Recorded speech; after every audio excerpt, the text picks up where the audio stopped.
back to the Six Side Calcio podcast. Today I'll be joined once again by Francesco and Danny. Boys, how are we doing? Hey guys. Pretty good, huh? Doing good, boys. Yeah, well, obviously I'm doing fantastic. Roma got past Shakhtar, which was kind of suspected, but if we record this a little early on in the week, I wouldn't be fantastic. I'd be far from that after the Parma match, but what can you do? I'm sure Francesco's in better spirits after Ronaldo and Juve's performance against Cagliari. Yeah. And Dan, I'm sure you're over the moon from the Milan match. Mm-hmm. And yeah, we got a lot of talking points going on here, so I guess we'll get right into it because we got quite a bit to talk about. We got the Serie A matches, and we got that midweek game between Torino and Sassuolo that took place because it got postponed. I think it was originally scheduled on February 25th or 26th, one of the two. And that got replayed, and then not replayed, but got played. And we got the Champions League matches that took place. It's gonna be tough to talk about, but we're gonna have to get through those two, and then Roma Shakhtar briefly, United and Milan, which was another depressing moment in the week, and then Europa League draw quickly. But yeah, starting off now, Lazio-Crotone took place last week on the Friday, as well as Atalanta-Spezia. Lazio came away with a 3-2 victory over Crotone. It was expected, I guess. I didn't expect it to be as close as it was. Lazio, they made it harder than it should have been for them. I agree. And it's a game they need to win. And I don't know if you guys noticed as well, but I think Saicedo only scores after the 80th minute in his whole career. I don't remember this guy scoring before the 80th minute ever. He always comes in clutch at the end. Yeah, it's always 80th minute and above, so he got that goal. I think it was the 84th minute, I believe. I could be wrong, but I know it was around there. And he won it for them. Like I said, it shouldn't have been as hard as it was for them, but they got by, and if you want to get top four, it's a game you need to win. Atalanta-Spezia, another one. The match was closer than I thought it would be, to be honest. I know 3-1, it sounds like it was like complete dominance, but Spezia actually had a few good moments in the match where I was surprised, but during the whole match, you never really had any doubts of Atalanta coming away with the win. Pasovic is a player I've really liked for some time now. At Milan, he had some great moments, but he wasn't living up to what everyone thought he'd be. He had that goal. It wasn't against Juve?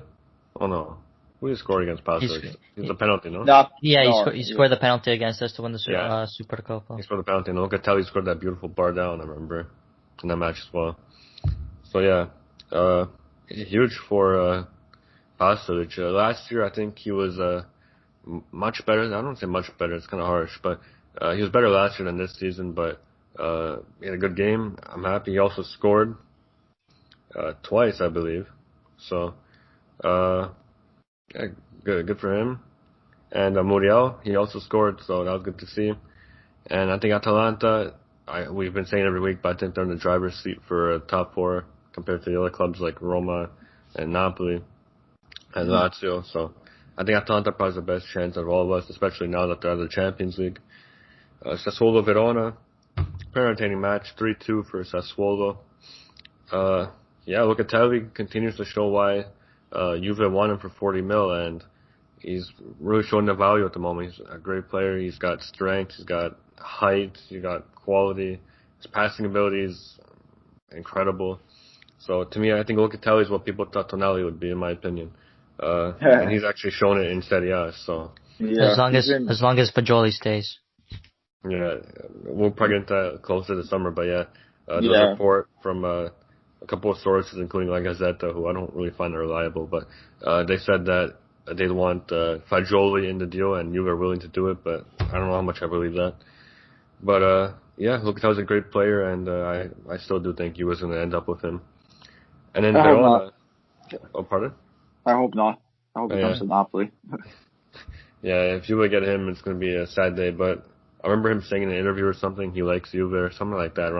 Don't quote me on that, but something along those lines he said about liking Juventus, or being flattered by their interests or something along those lines. But yeah, he had a good game.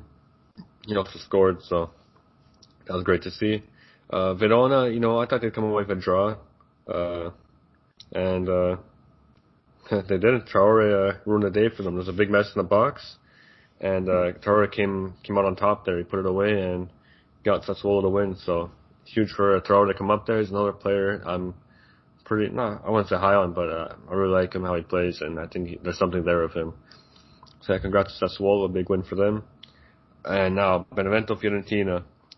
I think at least the last 50 pods in a row, I've been saying how much I like Vlahovic. I always mention him when Fiorentina comes up, and he scored a hat-trick in the first half. I couldn't be any happier for him. And it wasn't like one of those like crappy hat-tricks, like tap-ins. Like he scored a beauty from outside the box there, curled the top corner. Great strike. Yeah, great strike. He's Vlahovic. I say it every time. I'm so high on him. There's some players where like the last time I was this high on a player was Dybala a while ago when he was on Palermo. I watched a couple Serie B games with my dad when they used to show it on Rai here in Canada, Rai 1. And Dybala's a player I used to get up early to watch in the morning before the Roma game. And he's a player I was high on. And it turns out, I don't say I'm a scout or anything, but I just feel a knack for some of these players, and Vlahovic is one of them. When I watch him play, I see something special about him. His height, his confidence, his strength, his ability to shoot just when the ball's stationary, when it's moving. He can dribble by players if he has to. He's a good leader. And I like when strikers get mad when they miss a chance. Like someone like Dzeko, I like Dzeko. He's done a lot for the club. But when a player like Dzeko puts his head down after missing a couple of chances, it's kind of discouraging the rest of your teammates. And as a fan, but Vlahovic, when he misses, he screams. He does all like these mannerisms where he's like, "Oh, this guy really cares." Yeah, he cares, and that's something I really value in a player, and something you can't buy. So, great to see that. He now has 12 goals on the season, age 21. For Fiorentina, who's having a rough year, really doesn't have any service behind him, and he's still putting up great numbers. So, Vlahovic, please come home. Please come to Roma. Your home is in Rome. Please, I will do anything. Last year I wanted him. He was only 15 mil, and now look, he's probably gonna be 40 mil at the end of the year. And if he keeps this up, maybe 1 billion. So who knows? Yeah. Oh man. And Rocco Commisso's not an easy guy to do business with either. So it's gonna be hard to get Vlahovic, but he's a great player, and also another reminder for people who may be sleeping on him. So yeah, big ups to Vlahovic. Richard, anything else on him you want to add to? Yeah, I just think, just like Enzo's been saying, he's had his eye on him for quite a while now. I think Vlahovic reminds me a bit of Zaniolo, just a raw talent in Serie A who has so much potential to do good. And once he's on, Fiorentina is a decent team, but if he goes to a team like Roma or Napoli, which I think are the two successors, maybe even Milan, a team where he'll start every game in, game out, I feel like you'll really see the true potential of Vlahovic, and I think he's really going to be one for the future that no one's talking about. Yeah, and when I'm looking at the top teams, everyone kind of has a striker, really. I saw reports that now Juve want Icardi in the summer. No, please. Yeah. Please. They're actually pretty reliable sources, too, so Icardi looks like he'll be heading somewhere. And I know Juve wanted him last summer, too, so that looks like it'll probably happen, if I'm being honest. Plus, you have Ronaldo, they have Dybala, they have a lot of attackers, so Vlahovic will be heading there. Then you have Napoli, they got Petagna, they got Osimhen, they got Martens who can play. So they got a lot of players up top, too. And it doesn't help, too, that now we're linked with K.O. George from Brazil, the 2002 prospect. The free agent. Yeah. So if Napoli can land him, and especially because of, like, if a report came out, if it's true, hopefully it is, because I'll be doing cartwheels, so I'll be applying to Napoli if it is, that they're potentially could be investing in more youth players. And there's some of the youth players that they were linked with that could come to the club. They're players like I would love to see. And one of them would be K.O. George. But another one I wouldn't mind too if Napoli do decide to like go with maybe more players in the Serie A is like a guy like Vlahovic. I feel like he could be like he's kind of like the way he plays. He kind of reminds me of how like Cavani was in his early days. Yeah. Just an explosive player. He can score even with like 10 donkeys behind him. It doesn't matter. Like he's just the type of player like he can carry a team, especially like with Fiorentina. Like they don't have the best of service and they're not having the best of years. And Vlahovic is putting up phenomenal numbers, and he's just having a very good season. Even last season too, I was impressed with him, just the way he plays, and I feel like he could be a striker that you gotta look out for in the future. And who knows, maybe one day this guy could be a top goal scorer in the league. Yeah, and like even leaving my bias out the door, I feel like we're the only team in the top maybe 6 or 7 that can really get someone like him, because like I said, Napoli, Juve, Milan got Rebic, they got Leao who can play there, they got Ibra, who's probably going to resign, based off what I've been reading. Then who else do we have here? Atalanta, they got Zapata, they got Muriel. And is Atalanta really going to splash 40 mil on Vlahovic? I doubt that's going to happen. I can see the only team maybe, I agree with probably is Roma. Like, it makes the perfect sense for him.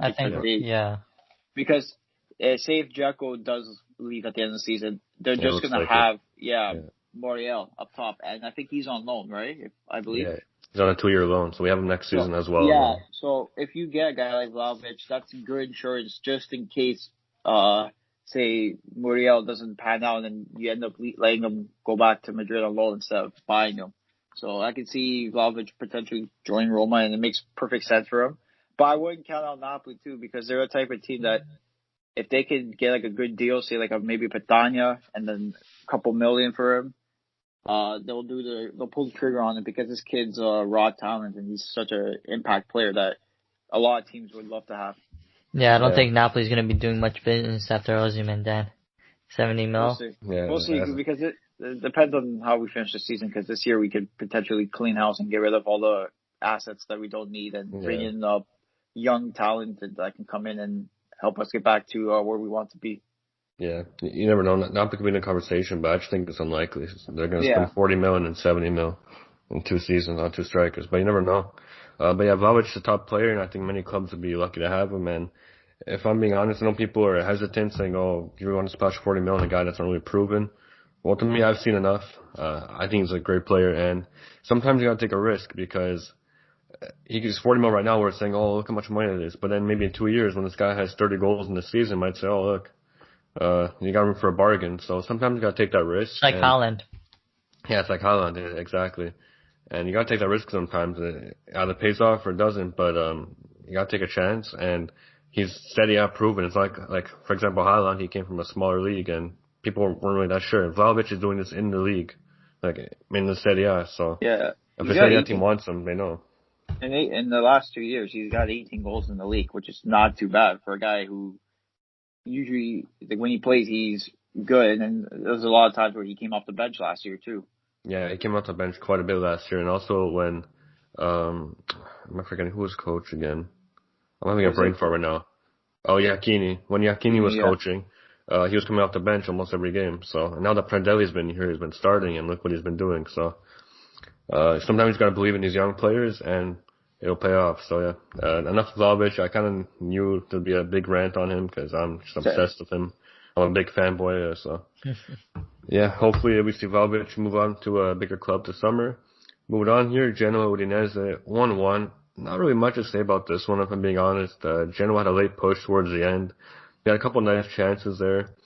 But something I just want to bring up, I know Dan's probably going to go off about this too. The Paul is incredible. He needs to make the next step up. We say every pod I feel too, but he needs to go to another club. The Paul's a fantastic player. I just think Pereira had a better match than DePaul. Yeah, he did. No, I was actually going to get into that too. Yeah. Yeah. But now that you're onto it, should I keep going with Pereira? I was actually going to get into that, but Pereira, it's just like a historic thing with Juve players. They always perform better in black and white. Obviously, I'll mention Pogba later on in the podcast. When they're in black and white, they always just perform better. I don't know what it is, but Pereira at Udinese, he's been phenomenal, especially that game. DePaul scored a penalty because of Pereira's incredible run in the box. He just dictated the game, and I think he's a great partner for DePaul. I like how they work off each other, and I think that's a really good partnership. I don't think it's going to last for long because I think DePaul's out the door, but I think it's a good partnership for now. Yeah, no, I agree. And I gotta give both those guys credit. Even Pereira too. I gotta give him credit for coming back to the Serie A after a few, I think a loan spell, a few years in England with Watford. He wasn't. Everyone forgot about him. I'll be completely honest. I forgot about him. But once he came to Udinese, it seems like he's found his form again, and he's been very good for them, especially linking up with DePaul, who I believe is maybe arguably top 2 right now when it comes to Argentinian players.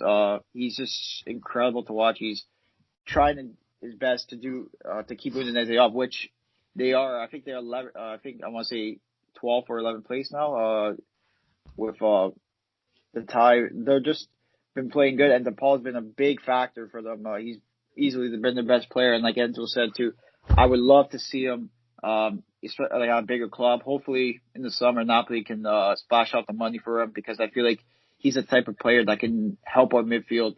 And I believe that if he joins a bigger club, he could be world class. He could be easily one of the best. He's easily one of the best midfielders now, and that's because he's on Udinese. But I feel like if he joins a bigger club, I feel like he can become world class, and especially with like attacking talent such as say Osimhen, Insigne, Lozano, Politano, Zelensky, like just great players around him. I would love to see him at Napoli, and hopefully in the summer ADL splashes out the cash for him. Yeah, definitely. The Paul is a player I think many clubs would love to have. Like I said, Roma, we're not going to get him. We don't have that money. It's either we'll spend money on one player, but it has to be a striker. We need a striker ASAP. But yeah, DePaul, he can fit into many teams. He's a leader. He's got a great creative ability to create chances out of his ass. He can score goals. He's a goal scorer. And even scoring penalties, I think is an important asset for a team to have a designated pen taker that you go to, because I think at a team like City, I don't think they really have a designated pen taker, and they struggled for a while to score one. But someone like Milan with Cassier, I think Napoli Insigne takes them. Insigne takes them, yeah. It's just the question is, can he score? He's on and off with them. Also, we got Vettel too. Yeah, we got Ronaldo. We got Vettel too. Now he's not healthy right now, but I don't think Vettel hasn't missed one for us in like 2 years now or something. So Vettel is incredible for us from the pen spot. I think that's an underrated trait to have. And another one's a free kick taker. Yeah. Yep. And he's good at set pieces. Yeah, he's very good at set pieces.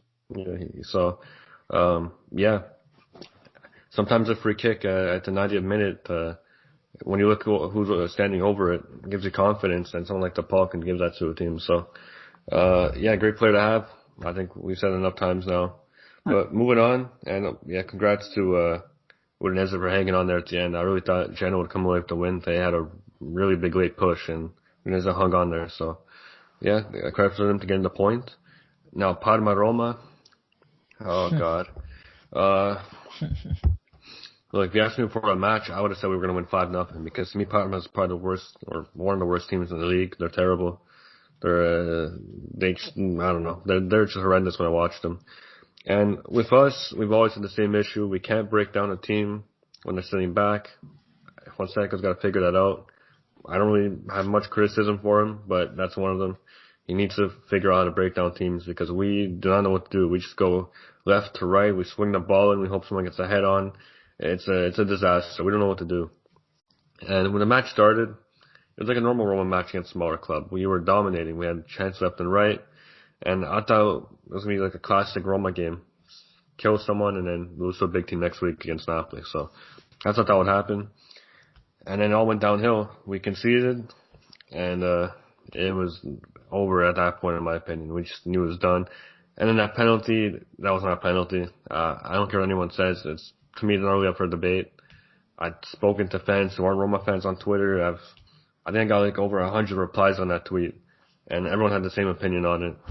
That was not a penalty any day of the week. They didn't check the VAR. I don't understand what the point of having it is. Every week I feel like I'm talking about VAR here. But it was clear as day. Ibanez, that's just like his famous tackle. He does that so often where it kind of looks like a back heel tackle, like the way like they're running with the ball, they're behind him, and he does like this no-look back heel tackle almost. And he always does that. And he got it clean again. And, it usually works, and it worked again. And somehow they called it a pen, which is just mind-boggling. And something like that can cost you the game. But I'm not blaming it on the pen. We played terribly, and it was already 1-0. I don't think it's one of those games where we could play for 5 hours and we'll score a goal. I couldn't see it happening. And credit to Parma. They fought till the end. They held us off. And big win for Parma. Disappointing for us in the top 4 race. That game really made this weekend's game against Napoli a must win. If we tie or lose this game, top 4 race is over. It has to be a win. Are we going to win? We're not going to win. I don't think we're going to win, to be honest. But if we somehow do, then I'll believe in the team. But this game against Napoli is like a final for us now. We need to win, and we'll see what happens. But definitely disappointing game to drop. The Benevento one, now the Parma one. These are games we need to win, and you can really see our schedule and all this game time really getting to us. Our lack of depth that we have. So hopefully we can get through this. International break's coming soon. I can't wait. I'm sure the players can't wait because we're like a car with no gas in it right now, or it's running off on the side of the road. So hopefully after international break we come back swinging and hopefully the best against Napoli, but I'm not really expecting much. But moving on here, Bologna-Sampdoria. Bologna won this game 3-1. Musa Barrow, I want to talk about him. I remember seeing him for the first time. I can't remember what season it was. It wasn't last season. It might have been the one before. But he came in as a substitute, I believe it was at halftime for like maybe 5-10 minutes. As soon as he came out and he scored, he got injured as he scored and got subbed off right away. It was the weirdest thing I've ever seen. I've never seen that in my life. He was on the pitch for like 5 minutes and scored and got injured, so I don't know. But yeah, I just want to bring that one up. And he's a really good player. He's going under the radar. He's having a quietly good season. I don't think he's getting the talk that he deserves. No one's really talking about him. He has skill. He can shoot the ball really well. I love his curler. He's kind of reminds me of Insigne's shot. To be honest, he cuts in and curls it far post.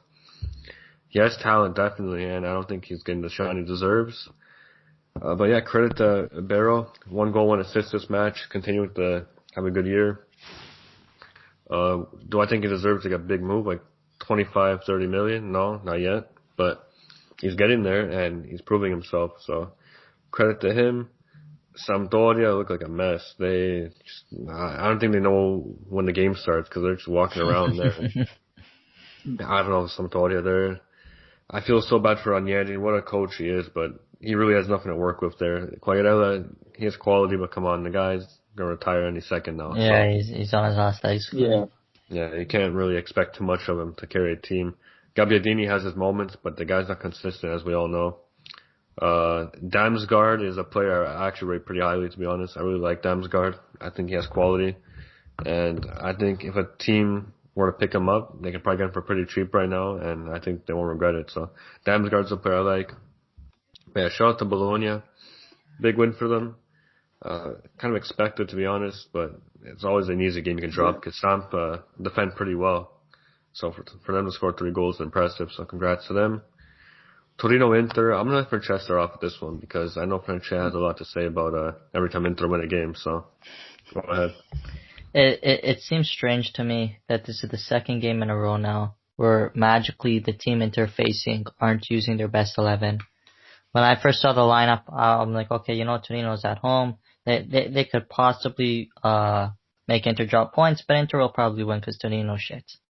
And then I go look at the lineup and I see Belotti on the bench. And I say, oh great, yep, the game's over. And I give 100% credit to Torino. Because even though Belotti wasn't on, even though their best 11 wasn't on, Torino gave a fight against Inter. Inter was dreadful that match. I think all Inter fans could agree with me. They were absolute shit that match. And they got that late winner. I believe Lautaro scored at the 85th minute. Another late winner for Inter for the Bucks. So I give credit to Lautaro, scored in a game where it actually mattered for once.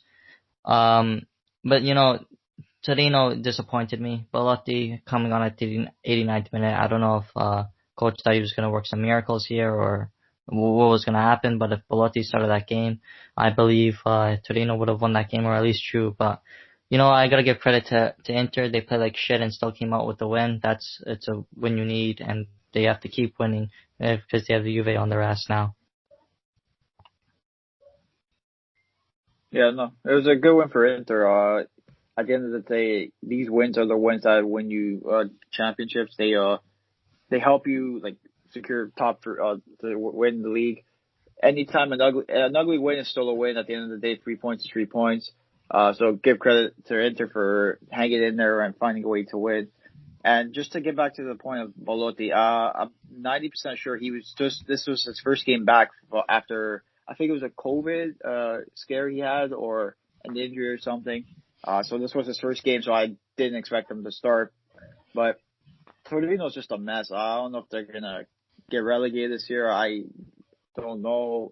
Yeah, they're all over the place, Torino. Right now, they're only 1 point up of the relegation zone. So, and Cagliari too. I feel like Cagliari have been better since the coaching change, and I feel like they could be a side that can maybe stay in the Serie A, and then Torino could be one that can get relegated.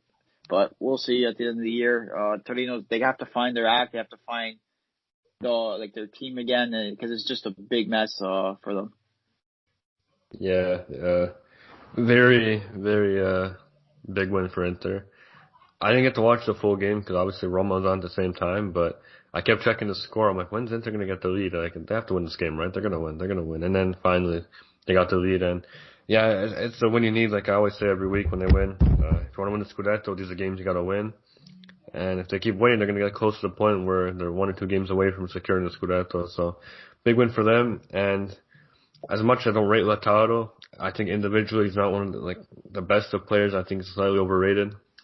But when he plays with Lukaku, this season at least, he's been class, and I think the two of them together, the partnership they're hoping for, all in Tedesco we're hoping for, is really coming to fruition. They're looking good together.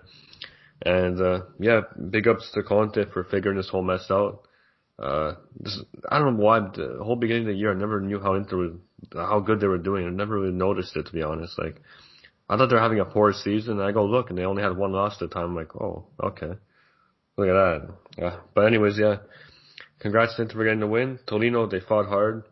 They're a pretty aggressive team, so they're not really easy to beat. Even if you look at the standings, you'll be like, oh wow, Inter should win 5-0. But Torino, they lose a lot of games, but they go down fighting. That's one thing you can say about them. So big win for Inter there, and yeah, Torino got to fix whatever they got going on there because it's not looking good right now. Cagliari-Juventus, Ronaldo got a hat trick. Francesco, take the floor. This was one of the games that was hard to watch for me. Obviously after that Champions League disaster that happened, I just had to focus on the Scudetto, and I'm glad the way the team handled this game. Obviously we scored pretty early on with the Ronaldo goal, and it's weird because this is one of the only games that I really didn't celebrate when Ronaldo scored. I kind of just said, okay, pick up the goal, let's get another, come on. And it's just one of those games where it doesn't, like, you need the win, but once you win, it's just like, it's a win that doesn't really matter. It's a win that just needed for the Scudetto, and if you don't get it this game, it's just a regular game. So yeah, I wasn't really like excited when Ronaldo scored it. And when he scored the hat trick, that's when I got pissed off because he went into the camera, held his hand to his ear and saying, "Oh, trying to like entice the critics and haters, saying, "Oh, what now? What now? What are you saying about me now?" And it kind of just pissed me off. Because a team like Cagliari, yeah, it's great you scored a hat trick, but we needed you to perform against Porto. And obviously, not asking for a hat trick against Ronaldo every game, but 1 goal or 1 assist or 1 good run against Porto, we would have won the game. It's not just, I guess the mentality for him just wasn't there. Against Cagliari, it just really pissed me off the way he approached this game. And something else that doesn't surprise me is Szczęsny conceding another goal. The guy needs to leave in the summer. I don't think he will, but he's just a liability on the team. And unpopular take I have is Chiellini and De Ligt. Obviously, on paper, it's Juve's best center backs, but I just don't think Chiellini and De Ligt could play together. They're very similar. They have very similar traits. So when they play together, they kind of always get in everyone's ways, and there's not really a big balance. But that's another reason why we conceded, but we won the game, and that's all that matters. We got to move on to Benevento, which won't be easy. Hopefully, we're this new Pirlo's Juventus team could actually win every game now. And if we want to score that, that's what we have to do, and we just got to keep moving forward and keep winning. Yeah, well said. Obviously, Juve want to keep the pressure on Inter, and if they want any chance of winning the Scudetto, they got to win these games, and good bounce back for Ronaldo. And yeah, we'll see how this Juventus do. They don't really have to focus about European competitions anymore, which is the benefit that Inter's been having these last couple of weeks, and well, since they've been eliminated in the group stage. So it could have been a blessing for Inter, and might be a blessing for Juve now, because obviously balancing 2 competitions is very difficult, and having that burden off your shoulder of traveling every week, midweek, and then it gets to the players, and it takes a lot out of them. So we'll see if Juve can bounce back here and maybe win Scudetto and make a big comeback. So we'll see what happens, but big win, of course. And yeah, like you said also, and ever since Di Francesco's been gone, they look like a different team now, Cagliari. So, but to be honest, it's not really hard to look better when you're on a 12-game losing streak, so it's not that hard to look better than that. But yeah, Milan-Napoli, Danny, I know you've been waiting for this one. A big win for Napoli, and just take it away. Very happy with the result. I was very surprised of how well we actually played because of, I know when we first played Milan, I think it was after the international break, we lost 2-1, 3-1. It was just a terrible performance, but Napoli bounced back. This game, they played very well. For me, Koulibaly was the best player on the pitch. This guy was just a wall, and I think I've said this 1,000 times in my life, and I'm going to say 1,000 more until he leaves or until he retires as a Napoli player, hopefully. This guy's easily one of the best center backs in the world. I do not care. Top three. I'll put him top three right now. Best center back in the world. He's just so good for us, and he's just a vocal leader at the back. He does everything, and you can tell when he's not there, a big presence is gone. And for me, I feel like the team played very well. It was a very entertaining match, even for like the neutrals. Matteo Politano comes back to hurt Milan again. Interconnection, and also I think he was a Roman player too. So Yep. yeah. So he played good. He didn't play the best, but he got the goal, which is all that matters. And for me, the whole team played good. Even Osimhen too, when he came in the second half, I felt like he was an impact player. He caused trouble for the Milan defense, kept drawing a lot of fouls, especially that high tackle, which was debatable from Theo Hernandez, who I'll get into later on about my opinions on the situation. And I just felt like he should have been sent off for that reckless challenge. But the referee gave a yellow, so at the end of the day, you can't change that. But I was just very surprised. I was very happy with the result from the guys. And it's a big win for us, especially now because we have Roma coming up, which is a huge matchup. Because we're 2 points, I think we're 6 points back of second place, 2 points back of Atalanta with the game in hand. So this is a huge match for both sides, for Napoli and Roma, especially for Napoli if we want to make it to top four. And we just have to play the way we've been playing. I've been very impressed with how we've been. And I feel like if we can continue to play like this to the end of the season, I feel like we could get top four. And I'm just very happy with the result. And hopefully we can continue the momentum. Now I'm going to get to Theo Hernandez. For me, this guy, I don't know what goes through his mind sometimes. I know it's Milan and they're known for getting penalties, but if you see the penalty that they wanted, Bakayoko didn't even touch him. And if he did, it was like nothing. It was not like a little contact. And he went down like he was like pulled down, like tackled, whatever. And then he started complaining. And then he goes after Osimhen and he studs him in the leg and gets the yellow. And then after the match, he's got the audacity to post a picture of the referee with like the vomit emojis. And then he quickly deleted it because he realized, oh, I might get fined. I might get suspended. Well, too late now, but you could get suspended. Maybe if you stay on your feet more, maybe you can actually become a fixture, and maybe refs will give you the calls when you deserve them. But that call, if that was called, I would probably just turn off the game. I don't know if I would have watched it after, because that would have been the stupidest penalty I've ever seen given probably in the last few weeks. But back to the match, very happy with Napoli and the way they played, and hopefully we can continue it because I really like the formation we've been playing, especially without Lozano, who is back in training this week.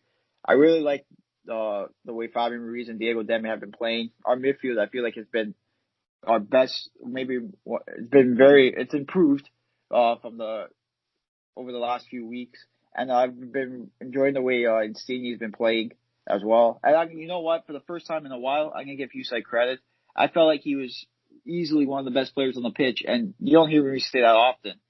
But he was instrumental. He was very good this game. He was strong. Even Di Lorenzo had a strong game, and just hopefully Napoli can bounce back. Hopefully can continue this against Roma and finish top four. Yeah, well said. I had a feeling you'd have a strong opinion on that Theo Hernandez situation there. Oh, yeah. If Napoli didn't win the game, I would have had a stronger opinion, but I don't like him as a player. I just don't like the way he acts, and I just think he needs to tone it down when it comes to appealing for penalties and looking for fouls and stuff. Yeah, fair enough. It was a great game to watch as a neutral. Obviously, the draw would have benefited Roma more. But, it was a great match to watch, and definitely a lot of drama, so that makes the match even better. So, yeah, great week of matches. We also, later on, we had Torino-Sassuolo in the midweek. Just quickly, I'm get into real quick. I know, Dan, you said you wanted to add something before we start this podcast. Berardi had some really great moments in this match. He scored 2 goals. Feels like all his goals are in the first half in his career, kind of the opposite of Caicedo. But, yeah, great job from Berardi. He can be someone who can be really helpful for the national team if he stays consistent. If he can keep this up, he can be a player that the national team could really use. His problem has always been consistency with Berardi. His quality is undeniable. He has quality. His free kicks are fantastic. He can cross the ball. His shooting abilities, it's great. His passing, dribbling, everything. He has it all. Just consistency. If he can keep that, I think off the bench for the national team, maybe starting potentially, but I really doubt it's going to happen. It looks like Chiesa's really got that right wing spot locked down. But he can be someone that can really help. So, yeah, I hope for Berardi, and he's going to look to make a late push here to try and make the national team. So, yeah, credit to Berardi. And this game, man, what a crazy ending. Very crazy game. Holy cow. Insane. Sassuolo, you're watching the game, you're like, okay, Sassuolo got it locked up, almost 80th minute. It's basically done. And then what happens? Torino score. You're like, okay, consolation goal. Maybe a draw, but they're not going to win. Then Zaza ties it up. Oh, was it Zaza tied it up? No, he didn't tie it up. He scored the first goal. Yeah. Mandagora tied it up, yeah. Mandagora ties it up. Then you're like, okay, it's going to end as a draw. Whatever, good game. Pretty entertaining. And then, oh Lord, then. What a crazy ending. Ansaldi plays a beautiful curler to the back post. Beautiful ball. You have to get that one perfect to pull it off. And he did. Right to Zaza's head, who then finishes it, and then Torino's celebration at the end was great to see. The whole medical, everyone right on the pitch. It was like a World Cup champion was crowned in that game. It was it was insane. What a comeback to score 3 in the final 15 minutes, I believe. Would have been nice if it was against Inter, but it was a great game for Torino, a great bounce back win.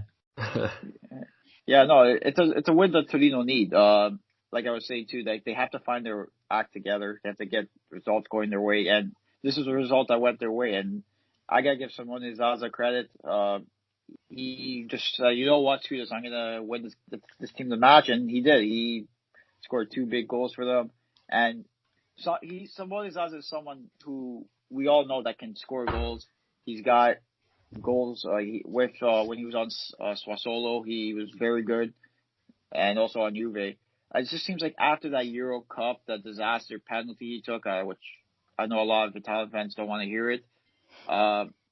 He hasn't been himself. He hasn't been known in the Serie A, but this is a game that who knows that can give him a confidence builder, or it can just be a one-game wonder, which a lot of times you see that in the Serie A. But it was a good result for Torino. It's a big win for them, especially because now they're a point up on Cagliari in the relegation zone. And going back to your point on Berardi, I feel like Berardi will be on the national team. I just feel like he's a good player, especially with Italy. The last time we've seen him play, he was excellent, and it's going to be interesting to see. I think Chiesa will get the start, but it's going to be interesting to see him coming off the bench, causing trouble for the opponents, say, later in the match when he comes in. And I feel like he's a good player to have. And Sassuolo, I feel like if Sassuolo don't pan out, they don't finish like top, even say Europe, like kind of push for a Europa League spot, I can see Berardi leaving in the summer too. He's just such a good player, and I feel like he's a type of player. He's another player too that could make a big move in the summer, and someone you can look out for. Yeah, his whole career has had quality. Just his only issues have been consistency and injuries. That's really all that's been holding him back. If he can put that aside from now till the Euros, hey, maybe he'll start. But I don't think he'll start. But I know that Mancini has a soft spot for him. I don't think he'll start, but I think he'll be an impact player to have off the bench. Yeah, definitely. I can't see him starting either, but who knows if he can keep this up. I doubt it, but I do know that Mancini seems to have a little soft spot for him, and he loves bringing him on pretty early. So, hopefully he keeps it up, and Italy's going to really need some of his quality coming off the bench that not many other national teams will have. So, yeah, credit to Berardi, and a big win for Torino, and just an insane game. Now moving on to European competitions. Start off Champions League here, of course. we're gonna group it into one because I know you guys would want to hear a breakdown of the game. The game's over. They're out of the Champions League. Not much really to go from here, but it's really disappointing to see these Italian sides just fall to Europe pretty easily and really early on. Atalanta, I don't want to be hard on them because if you look where they were a couple of years ago and now you don't really expect them to be here anyways, but still you would expect them to put a better account for themselves. Muriel scored an incredible goal, but at the end of the day it really wasn't enough.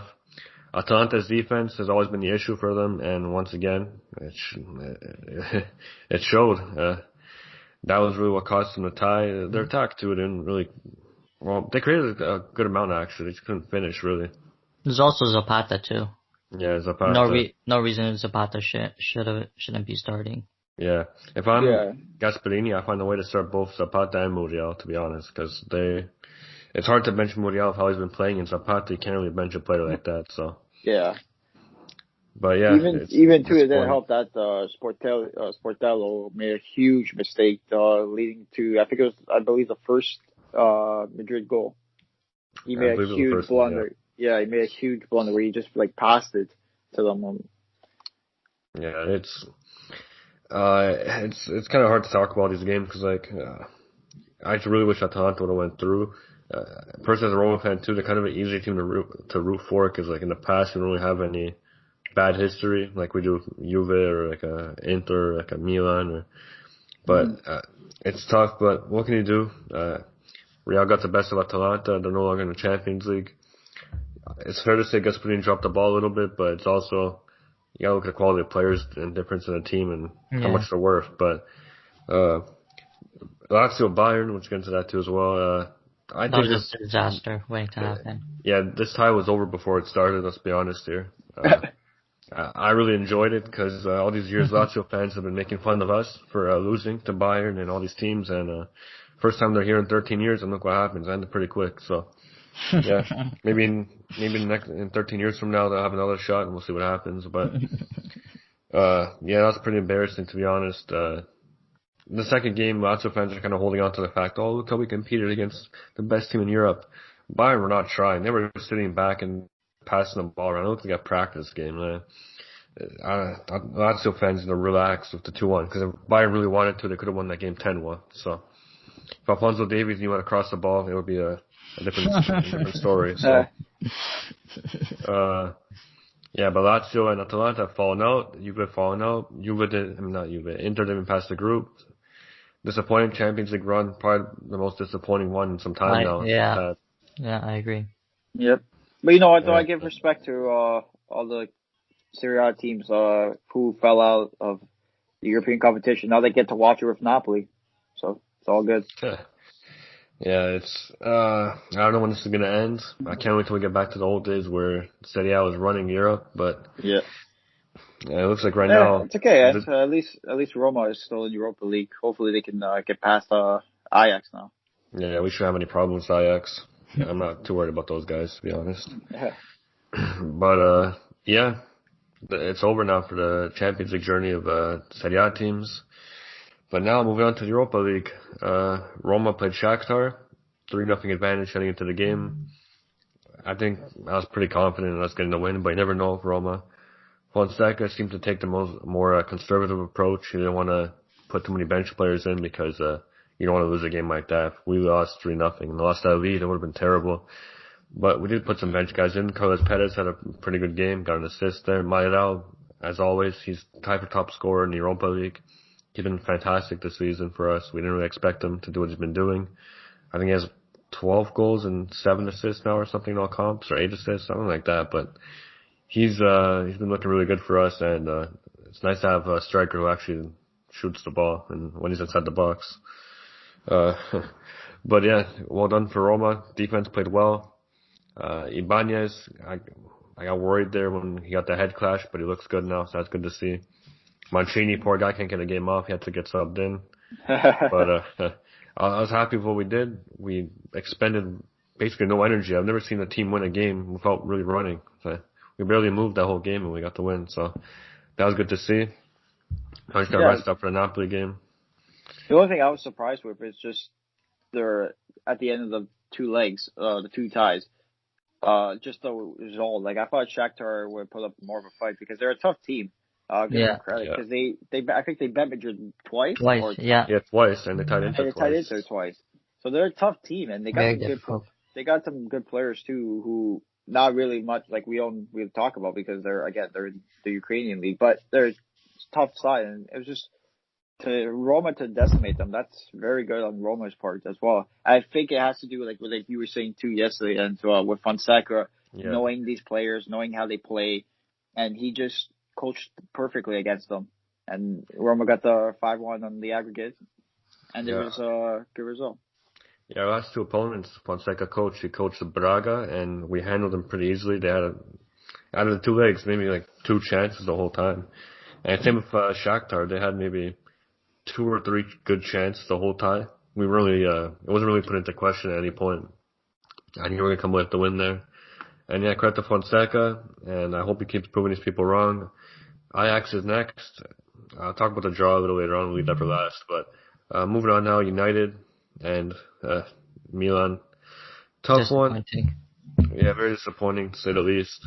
Obviously, if you're a Milan fan, it's not the team you want to see get pulled out of the ball when the draw happened. But it's a matchup of two teams who in the past were at the top of Europe and now are kind of trying to make their way back up there. They're in the mid stage right now, trying to get there. But yeah, United, to be honest, I think Milan were the better team for almost the whole game, to be honest. Especially that first half, United did nothing. It just really came down to Pogba cleaning up that huge mess there and coming away with the goal. He came off the bench, and sometimes Pogba, I don't really rate him as a player, but when you have someone worth 100 million off your bench, it's going to make a big difference compared to Milan with all the injuries they had. Zlatan was out there, but he wasn't really ready to play a game like that. He got subbed in later on, and he's, when you're coming off an injury at that age as well, you're not really ready to produce at the level you want to produce at. So, and Leao, a player like him, I think could have been really, really, really useful, and they didn't have him available.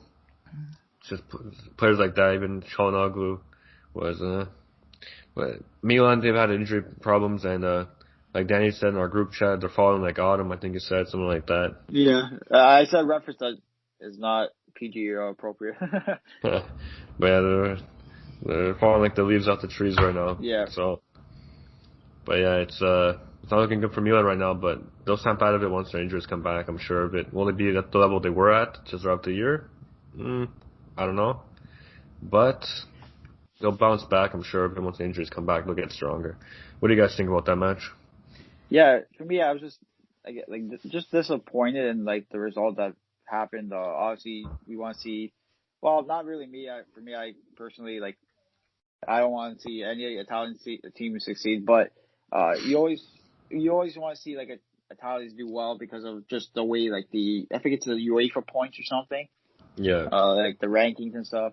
But gotta give credit to United. They got their goal. They got their away goal, and it's hard for Milan to even just not score, but just again, they've been playing so poor as of late. And it doesn't help that they're coming off a huge loss against Napoli. So who knows if that loss had something to do with the result, just the way they've been playing. And it doesn't help too that guys like Ibra are coming back, just came back. He's a big fixture for them. And he's someone that can carry them to glory. But I feel like now seeing this game, Milan have to go into just finish the season and they have to go into the summer and just think, okay, we need a guy who can impact the game. We need a guy who can scare opponents, who can finish when a clinical player. And I feel like Milan don't have that when Ibra's not in the lineup. And it doesn't help too that guys like Kessie, he's a monster. He's such a good CDM. He can't score unless it's a penalty. Castillejo, I don't know how that guy's on Milan still. That guy, every time I see him play, he's terrible. And Çalhanoğlu, he's inconsistent. He's a good player, but I feel like he's inconsistent at times. And you gotta give United credit. They went in there, they went to a tough place to play. They got the away goal off of Pogba's return. And they're advancing through. So hopefully now Roma is the only hope that the Serie A has. If they want to to get back to their glory days, Roma's their only hope, and it's going to be a very interesting tie against Ajax now. Yeah, perfect segue there. Unless Francesco want to add anything to that, or Yeah, just quickly. yeah, Once again, Pogba always plays better in black and white, just like Pereira, just like Llorente. He was in that black and white jersey, and he was amazing. Obviously, off the bench, he did what he needed to do. He came in, saved United, who were playing horrible. Came in, I think, 3 minutes, and he scored. So it was good to see for Pogba, but for Milan, a little disappointed. I think Pioli messed up on this one. Enzo said Ibra wasn't 100%. I just find it a weird coincidence that Ibra got injured right before he was supposed to go on San Remo to sing with the Nunos, and then when San Remo was finished, he was magically fit to play. So I think he was left on the bench for disciplinary reasons, if I say so myself. And then Brahim Diaz should have started. He was amazing in the first leg against United. I think he was one of the bright spots for Milan. He was really breaking down United, and he was on the bench. I think from the start, Pioli had the starting lineup wrong, but that's what happens, and United go through with an unfortunate away goal. Really wanted Milan to go through. I always want Italian teams to do well in Europe. It brings good exposure to the league, but unfortunately, this season's a write-off for Europe. Roma's our only hope now, and hopefully they could win the Europa League to make Serie A proud. yeah. If we need Europa League, I might retire from the podcast and go live in a boat somewhere in who knows where in the Bahamas. So. Yeah, but for Ibra Francesco, to be fair, he did have injuries before Sanremo, like a while, but like maybe a month before that. But even though he wasn't like 100% injured or 100% fit, it's kind of in between there. But when you're off from playing like competitive football for a while, it's kind of hard for him to get back into the rhythm. Yeah, I agree. Safer bet to put Castiello, who's been training with the team the whole time, but. Danny, you're right. Castiello's a terrible player. I don't know how this guy's even. Yeah. He can barely walk on grass. I've seen him play the last few games. What does he provide that makes Milan say he's going to start today? Like, I don't get. I'd rather hit them. Like, yeah, he's a mystery. Like he wasn't even good when he came. I think he scored 3 goals in the last 2 years or something. Yeah. And let me just give a quick update. Calabria I just got a notification that Calabria will be having surgery. Doesn't look good. I think he might be done for the season. Yeah, it looks like he'll be done for the season. So prayers up for him. Wishing him a speedy recovery. He's such a good player. I really rate him highly, and I feel like he's a great right back to have. Would have been nice to see him at the Euros, but hopefully he's good.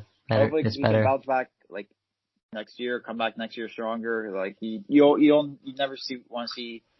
Players suffer with ACL injuries and stuff. It's terrible. So just wishing him a speedy recovery. But back to Castillejo, I don't see what Pioli sees in him, and I'd rather them go play start. I don't know why Brahim Diaz didn't even start. Like if you want to go with someone, Brahim Diaz could have been good. I agree. This guy even play Çalhanoğlu as a center forward or something. Just someone over Castillejo who can provide something, because you're not going to win the game unless Milan went into this game thinking, okay, we're going to tie, but you're not going to score a goal with Castillejo leading the line. I just don't think he's a good enough player for Milan. So we'll see what Milan does in the summer. They got to make a lot of changes, and this loss could be a learning point for them. Yeah, definitely, and for a guy who really only offers speed, he can't run, so I don't know what he does, but yeah. As soon as I started starting lineup, I mentioned to one of my friends, I was like, I don't think Milan's going to score a goal today, to be honest. But yeah, disappointing for European teams. Quickly on the draw, the Europa League draw took place this morning at 8 a.m. Eastern Time. I woke up for that one. I predicted last night that we'd get Ajax and then we'd be on the side of United's bracket, and I was right. That's what happened. We got Ajax and we got the winner of Granada versus United. I'm happy with that draw because in the finals, really the only tough team there is Arsenal coming out of that side. And then there's Dinamo Zagreb, who's not easy, but you know what I mean, it's not a top quality side. They got Slavia Praha, and there's one other side, I can't really... Villarreal. Villarreal, yeah. They're also a tough side. And to be honest, I'll tell you right now, I think Villarreal's going to knock out Arsenal at some point. So that's what I see happening. If we get to the finals, I feel like we'll be seeing Villarreal, which isn't an easy game by any means, but isn't a team that I'm really going to fear too much. So, yeah, for Roma, if you're asking me right now what's more likely, top four or winning the Europa League, I'm going to have to say winning the Europa League at the moment. Agree. I don't see top four as being a viable option.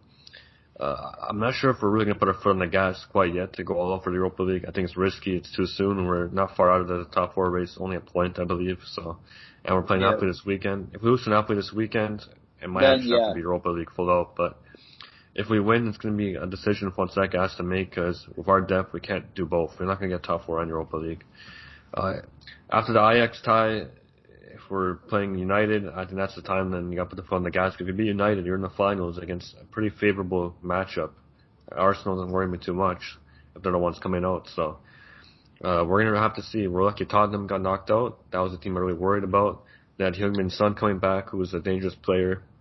Harry Kane missed a big sitter there at the end. I was praying to God that he wouldn't score, and he didn't. So Gareth Bale had a nice free kick at the end. Could have put that one away. They had a lot of chances, and this Orisic guy, I know we're in a Serie A podcast, but I just want to bring up quick, this Orisic guy is unreal. He's on Zagreb, he scored a hat-trick. Yeah.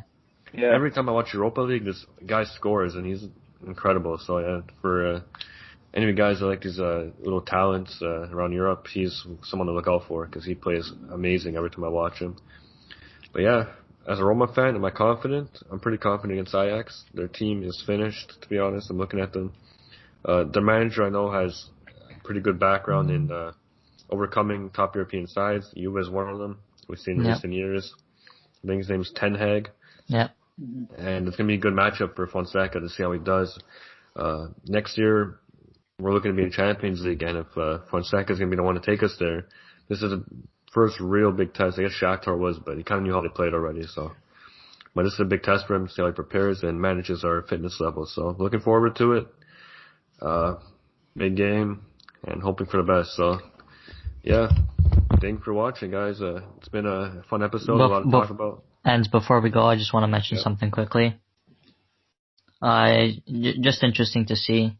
When Juventus played Inter, Cuadrado, Delet, and Alexandro. Cuadrado, Delet, and Alexandro were out due to COVID-19, and we played that game. That's 3 of our starters out. All of a sudden, Handanovic, Divrai, and Vecino, 2 of the starters. I can't remember the last time Vecino started a game. So Handanovic and Divrai are out due to COVID. 2 players. Vecino doesn't count. I don't care what anyone says. And their game magically gets postponed because Inter's president, Inter's team, everyone on Inter, even the Serie A knows Handanovic doesn't play. Inter lose, especially without Divrai. But Dali's played the worst goaltender I've ever seen, goalkeeper. I think Pinsoglio's better, Miles better. And just a shame to me, when I saw Handanovic got COVID, obviously I want the guy to be okay, but I was celebrating. I knew Inter's run was over the minute he got COVID because that's 2 weeks, that's 3 games max. Inter has to play without Handanovic and Divrai. That's 3 losses right there. I don't care what anyone says. That's 3 losses and 3 drop points. But you know, the Serie A, they're on Inter's payroll this season, I guess, and they got lucky. So Inter fans, just remember you got lucky that your games got postponed. Yeah, well, I was expecting for Chet to bring that up at some point. I was hoping he wasn't, though, and he did. So there you go, Inter fans. One last shot of the podcast.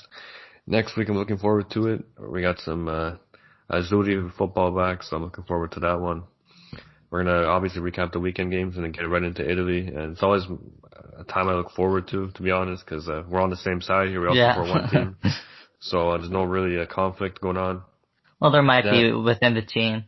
Yeah, who we want to play and all that. But De Rossi also, shout out to him. He's one of the assistants for the national team. He'll be a really excited for that. Yeah, something we need in the locker room. So, and I'm really happy with the choice he decided to take. I don't like what Pirlo did starting right away with Juve. I think it's not a good situation for him to be in to start off his managerial career. It's going to kind of tarnish him a little bit. I like the De Rossi role. Like, I like what he's chosen to do, and I respect.